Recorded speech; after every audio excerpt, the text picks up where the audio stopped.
Hello दोस्तों आज हम इस वीडियो में ऑल इंडिया बार एग्ज़ाम से रिलेटेड बात करने वाले हैं।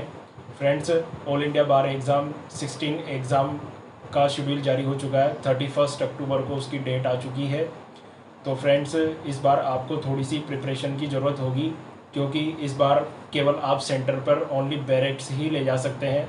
Reference book, materials and other notes बिल्कुल भी सेंटर पर अलाउ नहीं होंगे। तो इस बार बिल्कुल और कॉन्फिडेंस में मत रहना कि मैं एक बार में ही पास हो जाऊंगा। थोड़ी सी प्रिपरेशन करने की ज़रूरत है, ज़्यादा आपको लोड नहीं लेना इस एग्ज़ाम के लिए। फ्रेंड्स, ओनली बैरेक्स अलाउ करने के पीछे एआईबी का यह कारण है कि एआईबी चाहता है कि कॉम्पिटेंट पर्सन ही इस एग्ज़ाम में पास हो। दोस्तों, ये एक नोबल प्रोफेशन है और एक अच्छा व्यक्ति आगे चलकर एडवोकेट बने, यही मंशा एआईबी की है। इसके अलावा दोस्तों, आपको पता होगा कि विधि शास्त्री सेविनी ने भी कहा था कि अधिवक्ता जो हैं वो समाज की विचारधाराओं का प्रतिनिधित्व करते हैं। तो दोस्तों, आप समझ सकते हो कि एक एडवोकेट की समाज में क्या भूमिका होती है। फ्रेंड्स, आपको रियलिटी बताऊं तो सेंटर पर बुक्स ले जाने का कोई औचित्य नहीं है। एआईबी 15 मैंने भी दिया था, उसमें मैं भी रेफरेंस बुक्स लेकर गया था, लेकिन रियलिटी में वहाँ पर मेरे लिए बुक्स बिल्कुल काम में नहीं आई। क्योंकि दोस्तों, वहाँ पर आपको 3.5 घंटे का टाइम मिलता है और आपके पास इतना समय नहीं होता कि आप रेफरेंस बुक्स में देखने बैठोगे कि कौन सा क्वेश्चन कहाँ पर है। अगर आप ऐसे करने लग गए तो आपका निश्चित रूप से पेपर छूटेगा। इसलिए रेफरेंस बुक का वैसे भी वहाँ पर कोई औचित्य नहीं है। लोग बाग वहाँ पर बैग भर के ट्रॉली बैग ले लेके जाते हैं। तो सिंपल से आपको मेजर एक्ट साथ में रखने हैं। मैं आपको मटेरियल्स के बारे में भी आगे वीडियो में जानकारी दूंगा। आप वीडियो के अंत तक बने रहें, और कुछ गोल्डन टिप्स है जिसको फॉलो करके आप इस एग्ज़ाम को आसानी से पास कर सकते हैं। दोस्तों, ऑल इंडिया बार एग्ज़ाम की तैयारी करने के लिए एस्पिरेंट्स याद करने बैठ जाते हैं, चीज़ों को लर्न करना स्टार्ट कर देते हैं। कई सारी एक्सप्लेनेशन वाली बुक्स खरीद लेते हैं जिसमें कई सारे एक्सप्लेनेशन दिए होते हैं। तो दोस्तों, सबसे पहले आपको मैं यह बात बता दूं, जो शायद ही आपको किसी ने बताई होगी, कि आपको इस पेपर के लिए मेमोराइज करने की कोई ज़रूरत नहीं है, कोई चीज़ें आपको याद नहीं रखनी। क्योंकि दोस्तों, आपको बैरेक्स ले जाने की परमिशन एग्जामिनेशन हॉल के अंदर है। तो उन क्वेश्चन को याद रख के आपको करना क्या है, और ना ही आपको कोई इस एग्ज़ाम को फाइट करने के बाद कोई गवर्नमेंट सीट मिलने वाली है या सैलरी मिलने वाली है। केवल आपको इसमें पास होना, उसके बाद में आपको लाइसेंस मिल जाएगा। तो केवल आपको इनमें पिछले साल के जो क्वेश्चन पेपर है उन पर प्रैक्टिस करनी है, बस इतना सा करना है आपको, और कुछ नहीं करना। याद करने की बिल्कुल ज़रूरत नहीं है कि भाई हम लर्न कर रहे हैं। वो काम आप जुडिशरी जो कॉम्पिटिटिव एग्ज़ाम होते हैं उनमें आप कर सकते हैं। फ्रेंड्स, सबसे पहले हम पेपर के फॉर्मेट के बारे में चर्चा करेंगे। पेपर के फॉर्मेट में आपको इसमें 100 क्वेश्चन मिलेंगे, जिसमें आपको 3.5 घंटे का समय होगा पेपर सोल्व करने के लिए। एक क्वेश्चन 1 नंबर का होगा। और दोस्तों, इसकी सबसे खास बात यह है कि इसमें कोई नेगेटिव मार्किंग नहीं है, इसलिए आपको पूरे ऑब्जेक्टिव क्वेश्चन सोल्व करके आने हैं। और मिनिमम पासिंग मार्क्स इसमें 40% रहता है, अर्थात आपको केवल 40 क्वेश्चन सही करने, 40 क्वेश्चन सही होते ही आप एडवोकेट बन जाओगे। फ्रेंड्स, इसमें खास बात ध्यान देने योग्य यह है कि आपको इसमें बहुत ही कम समय मिलता है, 3.5 घंटे का। तकरीबन 1 से 1.5 मिनट आप एक क्वेश्चन को दे पाओगे। अगर आपने ज़्यादा समय दिया या फिर आप एग्जामिनेशन हॉल के अंदर इधर उधर बात करने में रहेंगे तो निश्चित रूप से आपका पेपर जरूर छूटेगा। जब मैंने लास्ट टाइम एग्ज़ाम दिया था तो मेरे समय भी ऐसा हुआ था कि कई सारे बच्चे एक दूसरे से बातें कर रहे थे और उनके कई सारे क्वेश्चन लास्ट टाइम पे छूट गए थे। इसलिए हमको पूरे क्वेश्चन करके आने हैं इसके अंदर, और समय का सदुपयोग करना है। और दोस्तों, आगे हम चर्चा करेंगे कि ऑल इंडिया बार एग्ज़ाम की प्रिपरेशन के लिए क्या क्या सामग्री आपको साथ में रखनी है तैयारी करते वक्त। पहले आप पिछले साल के क्वेश्चन पेपर उठाएं, तकरीबन 5 साल के आप उठा सकते हैं। और यदि आप ज़्यादा पुराने क्वेश्चन पेपर देखना चाहते हैं तो वो भी देख सकते हैं। ऑल इंडिया बार एग्ज़ाम ने सर्वप्रथम 2011 से एग्ज़ाम कंडक्ट कराना स्टार्ट करा था। तब से लेके आप अब तक के सारे पेपर देख सकते हैं। फ्रेंड्स, यदि आपको पिछले साल के क्वेश्चन पेपर नहीं मिल रहे हैं तो उसका सबसे बेस्ट तरीका है कि आप अनामिका सिंघल मैम की ये बुक मंगवा लें। इसका लिंक मैं डिस्क्रिप्शन बॉक्स में भी दे दूंगा, तो आप वहाँ जाकर इसे परचेज़ कर सकते हैं। दूसरा, आप प्रिपरेशन के लिए OMR शीट स्टेशनरी से ख़रीद लें, जिसमें ऑब्जेक्टिव क्वेश्चन गोले लगा के भरे जाते हैं, तो उसके तकरीबन 10 पीस आप ला के रख लें। और दोस्तों आप एक फेयर रजिस्टर भी साथ में रखें। और एक दोस्तों आप एक ब्लैक पेन ले लें।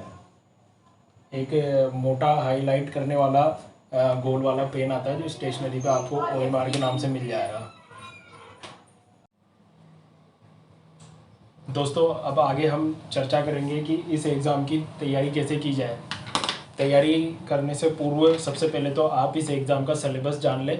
सिलेबस के लिए जो मैंने अनामिका सिंगल मैम की बुक बताई थी, उसके फ्रंट में आप देखेंगे तो फ्रंट में आपको सिलेबस मिल जाएगा, या फिर आप वेबसाइट से भी लेटेस्ट सिलेबस डाउनलोड करके देख सकते हैं।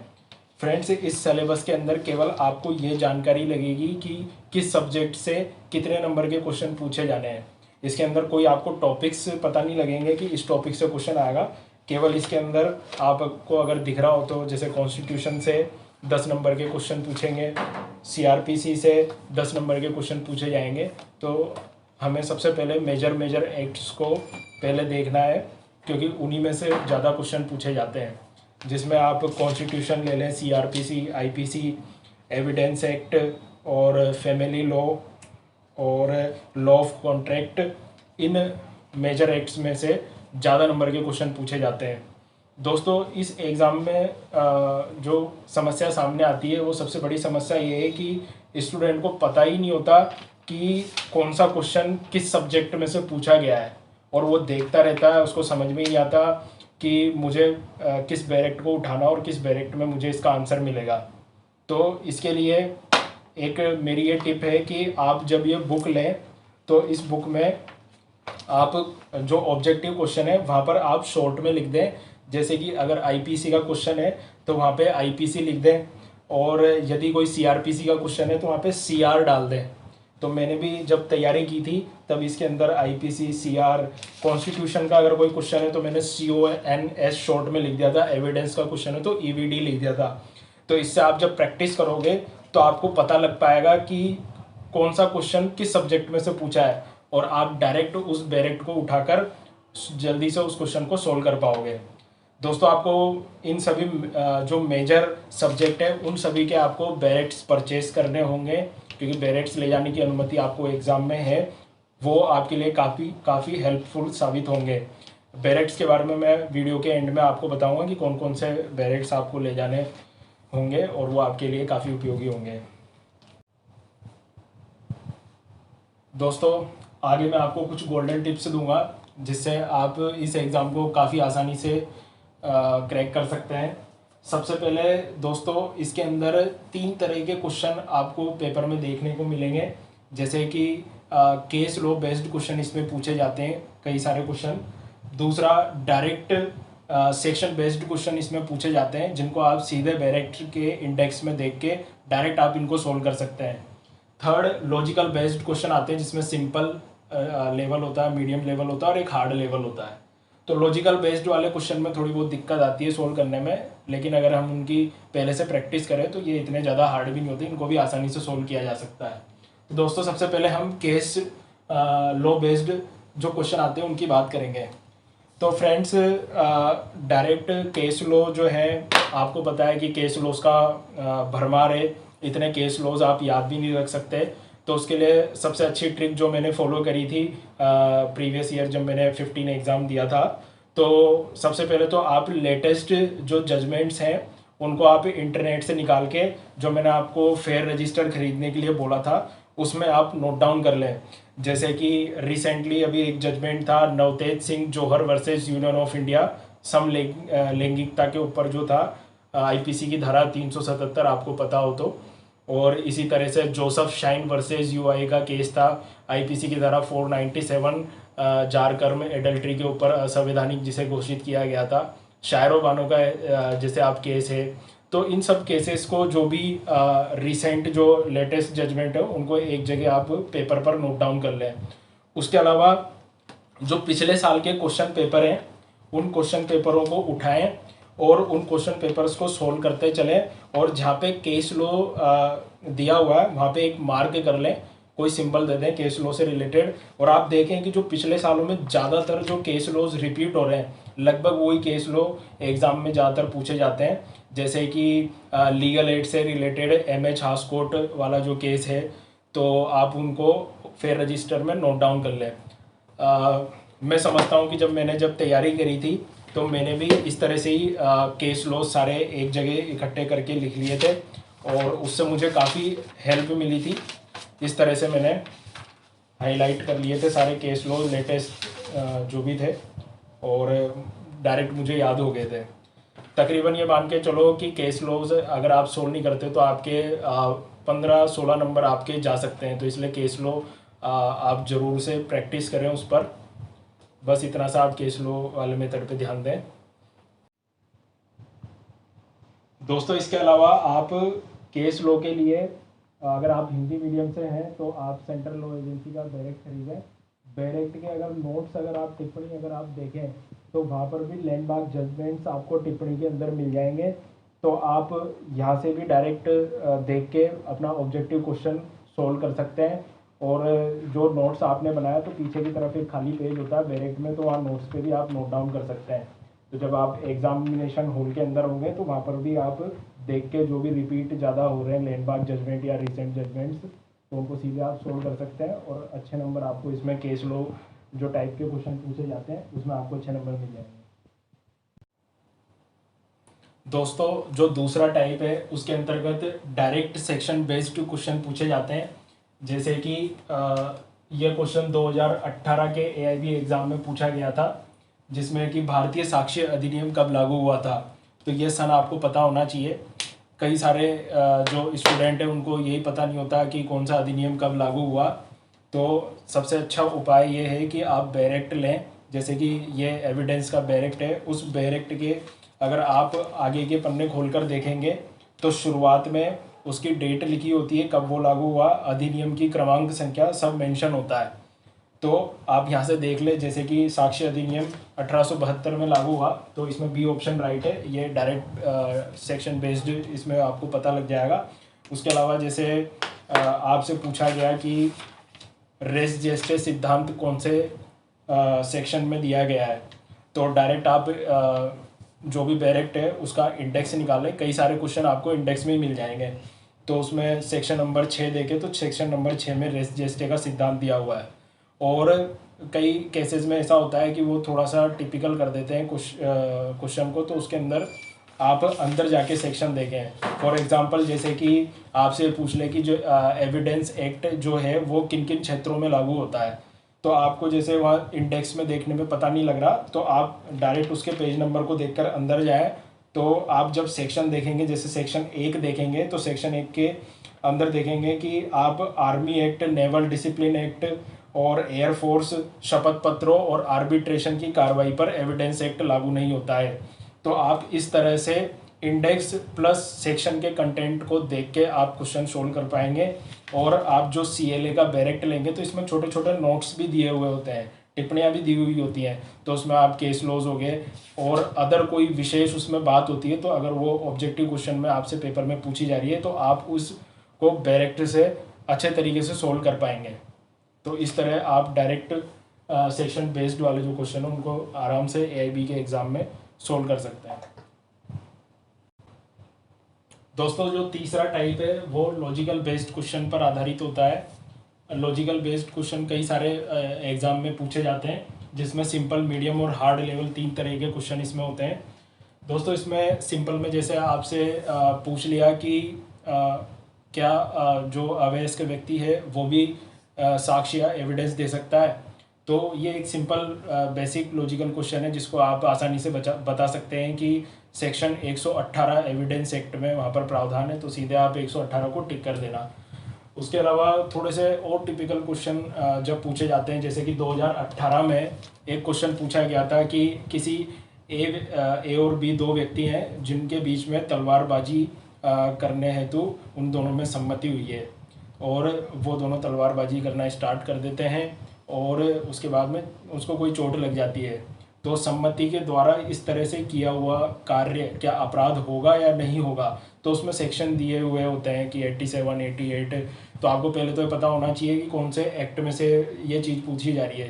तो जैसे कि ये आईपीसी में से पूछा जा रहा है, इंडियन पिनल कोड में से आपसे पूछा जा रहा है, तो आप इंडियन पिनल कोड का सेक्शन 87 देखें तो इस तरह के खेल जिसमें दो गुट आपस में लड़ते हैं तो सम्मति से द्वारा किया गया कार्य अपराध की श्रेणी में नहीं आता। जैसे कि आपने देखा होगा WWF होता है या उस तरह की कुश्ती करते हैं, तो वो दोनों सम्मति से कार्य कर रहे हैं और उस चीज़ की जो भी दुष्परिणाम है उसकी संभाव्यता को वो जानते हैं। तो इस तरह से आप जो है हार्ड क्वेश्चन जो लॉजिकल बेस्ड आते हैं उनको सोल्व कर सकते हैं। इसके अलावा जो टिपिकल हार्ड क्वेश्चन है उनको भी आप बार बार इन पिछले साल के क्वेश्चन पेपर को देखेंगे तो प्रैक्टिस से आपको वो क्वेश्चन भी सोल्व हो पाएंगे। उसके अलावा जो आपने LLB करी है वो आपकी नॉलेज हार्ड क्वेश्चन में काम आएगी। तो इस तरह से आप इन 3 मेथड्स के द्वारा आप आसानी से AIB को क्रैक कर सकते हैं आराम से। आप मैं मानता हूँ कि इन तीनों को अगर आप फॉलो करें इन टिप को तो आराम से आप 70 से 75 क्वेश्चन सही कर पाएंगे। उसके साथ दोस्तों आपके पास वहाँ पर 100 क्वेश्चन पेपर के अंदर पूछे जाते हैं। 100 में से सपोज करो कि आपको 80 क्वेश्चन वहाँ पर आ जाते हैं और 80 क्वेश्चनों में आप मार्क लगा देते हैं। तकरीबन आपको 20 क्वेश्चन वहाँ पर नहीं आ रहे, तो इधर उधर पूछने से ज़्यादा बढ़िया है अगर आप इन क्वेश्चनों को थोड़ा सा दिमाग पर प्रेशर डाल के देखें तो आप कर पाते हो तो ठीक है।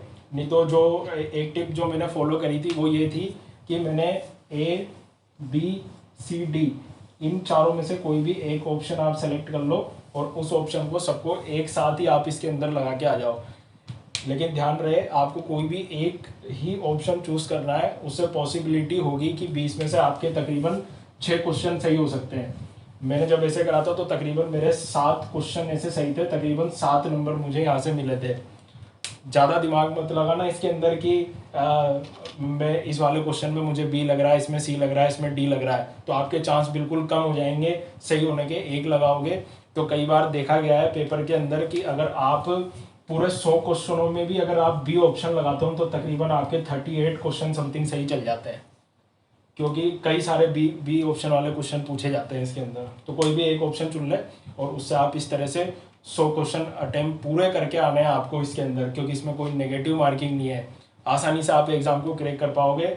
और जब एग्ज़ाम में जब रिजल्ट जारी होता है तो उसमें ओनली आपके पास लिखा हुआ आता है, तो इसके अंदर आपको कोई मेरिट बनाने की ज़रूरत नहीं है कि मुझे 90% नंबर लाने, 80% नंबर लाने, केवल आपको 40 से ऊपर नंबर लाने और इन ट्रिक्स को फॉलो करके आप आसानी से 40 नंबर से ऊपर ला सकते हैं। इसके साथ ही दोस्तों आप एक चीज़ ये भी फॉलो कर सकते हैं कि जो मैंने आपसे फेयर रजिस्टर साथ में प्रिपेयर करने के लिए बोला था उसके अंदर आप जो भी इम्पोर्टेंट आपको कोई चीज़ लगती है, जैसे कि संविधान का बैरेक्ट आपने लिया और पिछले साल के क्वेश्चन में देखा कि जुडिशियल रिव्यू आर्टिकल 13 सब क्लोज 2 को ज़्यादातर पूछा जा रहा है। तो जैसे आपको याद नहीं रहता तो आप उसमें पेंसिल का मार्क लगा दें इंडेक्स के अंदर ही, तो काफ़ी सारे क्वेश्चन जो रिपीट होते हैं, जैसे कि इसमें आर्टिकल 323A और 323B एडमिनिस्ट्रेटिव ट्रिब्यूनल, ये भी काफ़ी बार पूछा जाता है, तो इसको भी मार्क कर लें। तो आपको उस टाइम पर जब पेपर सोल्व करेंगे तो काफ़ी आसानी होगी, आप सीधे ही क्वेश्चन को लगा पाएंगे। इसके साथ में आपके पीछे जो बैरेक्ट है उसमें नोट्स का एक पेज खाली पेज होता है, तो आप ये जो शॉर्ट नोट जो फेयर में लिख रहे हैं तो आप चाहें तो उन्हें वहाँ पे भी लिख सकते हैं, क्योंकि बैरेक्ट तो ले जाने की अनुमति है ही आपको। अगर आपसे वो मना भी करते हैं तो आप उस पेज को हटा दें या फिर उसको मिटा दें, पेंसिल से लिख लें आप उसे। अगर वो मना भी करते हैं तो पेंसिल से मिटा दें, बाकी वो आपको मना नहीं करेंगे, क्योंकि वो बैरेक्ट के अंदर एक नोट के रूप में आपने उसे नोट डाउन कर रखा है। तो इससे आपको काफ़ी हेल्प होगी। केसेस आप उसके अंदर चाहें तो केसेस लिख सकते हैं, जो भी लैंडमार्क जो ज़्यादा तर पूछे जाते हैं। उसके अलावा रिसेंट जजमेंट आप उसके अंदर लिख लें। उसके अलावा आप जो इलस्ट्रेशन जो है, इलस्ट्रेशन जो मैंने लॉजिकल बेस्ड क्वेश्चन में बताया, तो इलस्ट्रेशंस को आप टिक मार्क कर लें उस सेक्शन के सामने की इस सेक्शन से ये वाला इलस्ट्रेशन ज़्यादातर पूछा जाता है। और भी आपको कोई इंपॉर्टेंट चीज़ लगे तो उसे जो आप प्रिपेयर कर रहे हो एग्ज़ाम के लिए तो फेयर रजिस्टर में लिख सकते हैं। कई बार आप उसे निगाहों में होके निकालेंगे तो आपको निश्चित रूप से वो चीज़ बार बार देखने पर याद हो जाएगी और आप आसानी से वहाँ पे क्वेश्चन सोल्व कर पाएंगे। दोस्तों इन सब बातों को आप ध्यान में अगर रखेंगे तो निश्चित रूप से मैं जानता हूँ कि आपके तकरीबन 70 से 75 क्वेश्चन आराम से सोल्व होंगे, आपके तकरीबन बहुत अच्छे नंबर आपको मिलेंगे। मैंने भी यही ट्रिक्स फॉलो करी थी और मेरे 82 नंबर समथिंग उसमें एग्ज़ाम में बैठे थे, और आपको पास होने के लिए चाहिए कितने 40 नंबर। इसके साथ ही दोस्तों अब एंड करते हुए वीडियो का मैं आपको बता देता हूँ कि कौन से मेजर बैरेक्स आपको खरीदने हैं। अगर आप हिंदी मीडियम से हैं तो सेंट्रल लॉ एजेंसी का बैरेक्ट खरीदें, ये डिग्लोट एडिशन में आता है, इंग्लिश और हिंदी में। ऐसा मैं इसलिए कह रहा हूँ हिंदी मीडियम वाले से, क्योंकि एआईबी के पेपर की जो लैंग्वेज आती है हिंदी के अंदर वो बिल्कुल ही बहुत लो लेवल की हिंदी आती है, उसके अंदर कई बार स्टूडेंट हिंदी मीडियम वाले ही कंफ्यूज हो जाते हैं। तो आप हिंदी और इंग्लिश का डिग्लोट एडिशन खरीदें। वैसे तो पेपर जो आता है वो भी डिग्लोट लैंग्वेज के अंदर आता है, तो आपको जहाँ पे हिंदी में समझने में कठिनाई होगी तो उसके आंसर को आप इंग्लिश में आसानी से ढूंढ पाएंगे। और अगर यदि आप इंग्लिश मीडियम से हैं तो यूनिवर्सल का बैरेक्ट ले सकते हैं। यूनिवर्सल इंग्लिश मीडियम का काफ़ी अच्छा बैरेक्ट आता है। तो आप कॉन्स्टिट्यूशन का बैरेक्ट खरीद लें, आईपीसी का खरीद लें, सीआरपीसी का, सीपीसी का, एविडेंस का, हिंदू लॉ और मुस्लिम लॉ। और दोस्तों एडवोकेट एक्ट जरूर रखें, इसमें से काफ़ी अच्छे क्वेश्चन पूछे जाते हैं। कई सारे क्वेश्चन इसमें से आते हैं। MV act, motor vehicle act का आप बैरेक्ट ले लें, कंज्यूमर एक्ट का ले लें, कॉन्ट्रैक्ट का ले लें, इनकम टैक्स 1961 जो एक्ट है इसमें से भी काफ़ी क्वेश्चन आते हैं, इसका ले लें। जीएसटी का ले लें, एडीआर अल्टरनेट डिस्प्यूट रिजोल्यूशन से रिलेटेड, जैसे विधिक सेवा प्राधिकरण अधिनियम वगैरह, उनके बैरेक्ट आप परचेज कर सकते हैं। मैं समझता हूँ कि इन 12-13 एक्ट में आप आसानी से इस एग्ज़ाम को क्लियर कर पाएंगे। बस इन सब चीज़ों का आप ध्यान रखें दोस्तों। इसके अलावा आप एग्ज़ाम के लिए कुछ चीज़ों का ध्यान और रखें, जैसे कि हम कई बार जब वहाँ पर क्वेश्चन सोल्व करने बैठते हैं तो स्टूडेंट क्या करते हैं कि पेपर के अंदर टिक लगा लेते हैं, और बाद में जब ओएमआर शीट भरते हैं तो उसके अंदर वो गलती कर देते हैं, कौन सा ऑप्शन कहाँ लगा देते हैं, कौन सा किधर लगा देते हैं, क्योंकि टाइम उनके पास में बिल्कुल कम हो जाता है। तो या तो आप ऐसे कर सकते हैं कि पहले आप 5 क्वेश्चन सोल्व कर लें या 6 क्वेश्चन सोल्व कर लें, उन पर टिक लगा लें, फिर उसके बाद में तुरंत साथ ही साथ में ओएमआर भी भरते रहें।